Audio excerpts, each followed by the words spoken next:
So this question comes from Trevor P. I've been in the IT field with the military for 15 years, and a time is coming when Uncle Sam and I will part ways.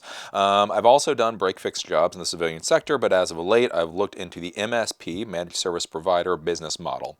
My question is, franchise or not to franchise? There are a few IT MSP franchises out there that look appealing. I've also read articles about franchising being a good fit for military veterans because franchising offers a structured environment, i.e. they have plans and procedures that veterans are accustomed to. On the downside, the upfront cash to buy a franchise. I think I know your answer, but please share your thoughts. So here's a question. So you have people that have been tech professionals for a while. If you're going to go start being a consultant, you should have a little experience behind you. But basically, they've been tech professionals for a while, and then they go, okay, I've heard about Eli the computer guy keeps talking about all his money out there, so I'm going to go out there and start my own thing. But then the question comes, do you simply start your own thing, become your own Eli the computer guy, or do you go into a franchise system? Oh, it all depends. Basically, what I'll warn you with the franchise systems, a lot of the franchise systems are complete and utter scams. Again, remember, everything is a business. Franchise systems are businesses. And so one of the things you have to be concerned about is how they make money. So whenever you go into a franchise system, basically what a franchise system is you have like a McDonald's or a Little Caesars Pizza or Domino's Pizza, whatever. Basically, the franchise company has created a system for how the business works. They have figured out what the services that will be provided are. They figured out how much things should cost. They figured out an advertising scheme. They figured out the logo. They figured out the trademarks, all that kind of stuff. So basically, the idea is when you buy into a franchise system, you get to walk in the door, and then basically you get to start doing your job. So when I created Eli the Computer Guy LLC, I had to go out and get my own LLC. I had to go out and trademark Eli the Computer Guy. I had to go out and get my little smiley computer face created as a logo and then get it copyrighted. When I got employees, I had to figure out what the hell the dress code should be. I had to figure out what the t-shirt should be. I had to figure out a whole bunch of crap that had nothing the F to do with fixing servers, right? So the idea was with a franchise system is you walk in the door, they've already figured this out. If you hire employees, they already have an employee handbook. If you need to buy uniforms for employees, you just call them up and you say you need 20 of whatever their t-shirts are, and they send them to you, right? So you don't have to think about all this stuff. That's the thing with coming into franchise. The issue is when you buy into a franchise, you have to pay two ways. There's the initial buy-in fee. And basically, that can range anywhere from $5,000 to $100,000 for these different franchise vendors, and that simply gets you in the door. So basically, in order to be, Bob's Computer Repair franchise, you have to pay this amount of money. Then on top of that, you have to pay what is called royalties. So every month, you pay a percentage of your gross. Your gross. Say it one more time. You're fucking gross. So be very careful about this. It's your gross. Remember, whenever we're talking about money, there's gross and then there's net. All right.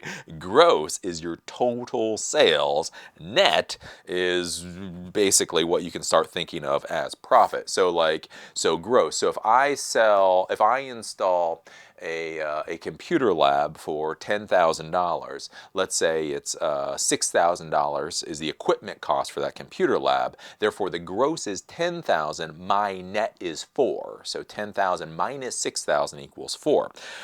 So when you pay the royalties, most of the time you're paying these royalties based off of gross. And so that can really skew things, right? If you're thinking about 10% of net, so look at that project. So net was 4,000, gross was 10,000. Let's say it's a 10% royalty, where it's usually somewhere between 5 to 10% royalty.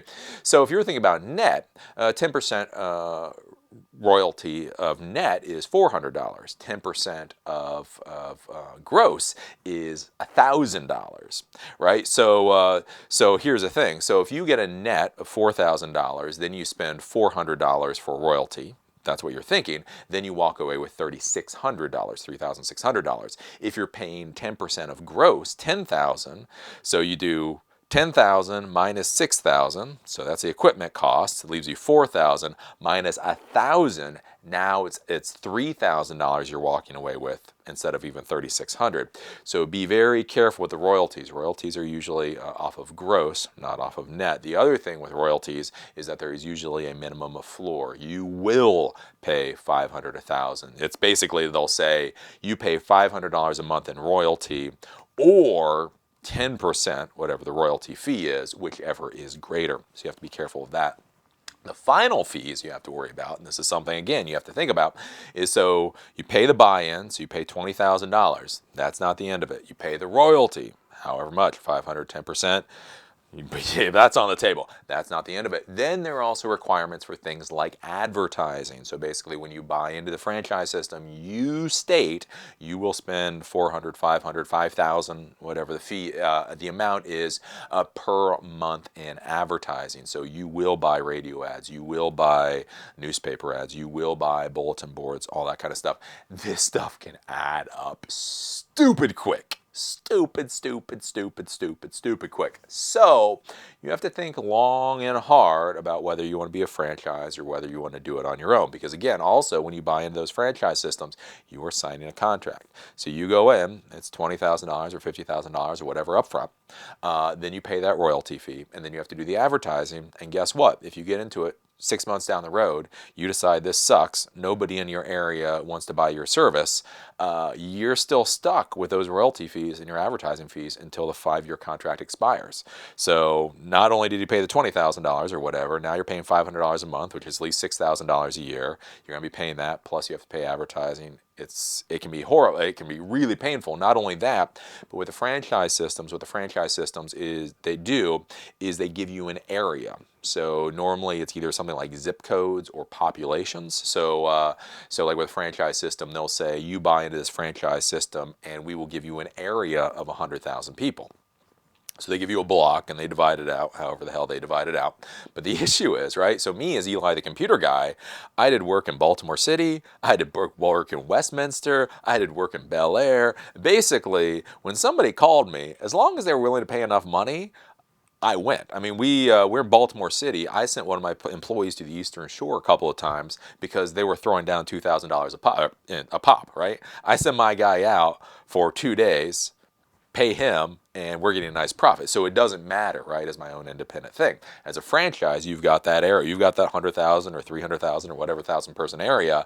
If there's a job that's outside that area, you can't necessarily take it. So then you have to buy additional areas, all that kind of stuff. So basically with the franchise system, what it comes down to is if you want everything laid out, if you want all of this stuff, you can buy into a franchise system. If you don't want all of that kind of stuff, then you don't buy into a franchise system. The one thing that I will warn you again is remember a lot of these franchise systems, they make their money off of things like buying into the system. I guess I was talking about that before when we went into the money. And that's what you have to be careful about. So basically what I would argue is whenever you're looking at any of these franchise systems, that you want to go with a franchise system where they're making money off the royalties, not off the upfront investment. So again, if you walk in and it's $20,000 or $50,000 or it's $100,000, I'd be very, very concerned about that. If it's $100,000 of total investment, I'm not so concerned. You know, if they say you have to have a storefront and you have to have 3 employees and you have to have a vehicle and all that stuff adds up to $100,000, again, you are braver than me. I'll be honest, you are braver than me. But that kind of makes sense. If they simply say it's $100,000 or $50,000, you hand them that amount of cash, then I would be very concerned because the question then becomes, are they making their profit off of selling franchises or are they making their profit off of making sure you are earning money so that you pay back to them? So what I would argue is whenever you're looking at these franchise systems, make sure they should be making more money off of royalties than they should that upfront cost. Because if they're making money off of royalties, then it's in their best interest to actually support you and actually help you out so they can bring more money. If it seems like all the money comes in from that initial franchise fee, then it seems like all they're doing is selling franchises, and then I would be very concerned about that. So that's my thought there. I would argue for the most part, Going out and being your own consultant is a really good way to go, especially when you're new, because when you go out and you're your own consultant, you don't have contracts, you don't have franchise fees, you don't have all this stuff, right? You know, when I went out in the beginning, when I started out as Eli the computer guy, actually E Square Technology way back when, I literally had a little green bag with a little screwdriver in it and a thing of rewritable CDs. That was my deal. Like, I'm not even joking. Like, literally, my investment originally when I was a consultant was all of about $30 for that little bag. And I would literally go to Kinko's. This is how poor I was when I started way back then. I would literally go to Kinko's, and I had created this really horrible, those little pull tab signs I talk about. And so I would print off $5 worth of colored pull tab signs, take them home, cut them up, so it was like 100, I don't know what it was. It was like 10 cents a piece or 5 cents a piece. Anyways, I would get like 100 of these. I would Xerox them. I would take them home. I would slice them with an X-Acto knife. I would cut all the little things. I would then take that. I would then put those in cafes or whatever. When I got done putting up all those, I would run back to Kinko's, print off another $5 worth. So my initial investment was so low. So if I failed, I lost $50, right? You know, if I failed, it was literally time and energy I failed. You fail at a franchise system, you lose a franchise fee, you lose all the upfront costs, you lose the royalty fees, you lose. It can just be very, very, very harsh. So, yeah, I mean, my initial thing would honestly be to do it yourself. I think it's probably better for most people, but I mean, there is, like I say, there's always a niche and there's always a reason for franchises. What I would say is I'll put the link in the description of this. One of our old sponsors was actually a franchise system called Nerds We Can Fix That, nerdswecanfixthat.com. So if you go there, go to the website, check them out. I know I've talked with Adam. We've communicated quite a bit. I've actually met Adam down in Texas. CEO of Nerds We Can Fix That is a very good guy. So what I would actually argue is if you're interested in franchise system, again, you know, it's hard when people give me money because it's like I know them, but then they give me money, and so whatever. But what I will say is Adam, the CEO of nerdswecanfixthat.com, is a very good guy. If you're interested in a franchise system, contact Adam down at Nerds We Can Fix That. Have a conversation with him and see if you like it. Again, normally franchise systems I kind of frown upon. Again, I know with Nerds We Can Fix That, they already have agreements set up. Like the last time I was talking with them, they were setting up agreements with, and this is what you want to look for with a franchise system. They were setting up some agreements, I think, with some government agencies. And so the idea was these government agencies are all over the country. And so they set up the agreement with them. So if a franchise opens near one of where these government agencies need support, then basically Nerds We Can Fix That becomes their primary provider. So you pay them the franchise fee and essentially you walk in the door with clients. That's the kind of thing you want. So I would say take a look at that. But have a conversation with him. And again, like I say, FCC compliance, they have paid me, but otherwise, I mean, tack their asses to the wall. I mean, like go meet them and talk with them. And again, that's a big thing. Do you actually inherently trust these people? What are they giving you? Because the biggest problem, and this is what I keep trying to bang into your guys' heads, is all you guys want to buy these damn sheets of paper. I want to buy into a franchise system. Do I buy into a franchise system? That's not the right question. Is if you put money down on the table, what are you in fact getting? Is the only thing that you are getting a piece of paper that states that you are now part of the franchise? Or do you get a thick manual that explains how to do advertising? Do you get a uniform policy? Do you get contracts walking in the door? Do you get communications? Do you get this? Do you get that? Do you get the other thing? So what you should really be looking at with a franchise system is not, do I get to be a franchise of this company? But more, when I put this amount of money on the table, what do I get for those things? So I would be very, very, very, basically, again, like I say, and Adams paid me. I mean, they paid me a chunk of money. But I will be honest about this. Be very, very, very cautious before you get into a franchise system. If you are going to, make sure you go talk with the people, talk with people that have actually done the system, get a very good idea of what's going on, because you're signing a much bigger contract in those franchise systems than you may necessarily realize in the beginning. So yeah. So that's a roundabout way that I would say it. Again, for me, I always lean towards creating my own business. But again, I'm a go-getter, man. I sell, I talk. I have no problems going out there and in 95 or 100-degree weather, putting up door hangers and knocking on doors and selling. So for me, it's a no-brainer. Like, why the hell would I give anybody a royalty fee? Somebody should be paying me a damn royalty fee, right? I mean, that's how my brain works. That is truly how my brain works. If there's going to be a franchise around here, I'm going to be selling the franchises. But that's how I work. That's how I am. Again, a lot of other people, they don't feel like they don't want to sell. They're not that outgoing. And so buying into a franchise system could be a good idea if the franchise system basically can dump all these customers and clients on you. If you can, basically, if you paid $20,000 or $50,000, you open up your shop and literally 100 people walk in the door, then it's worth it.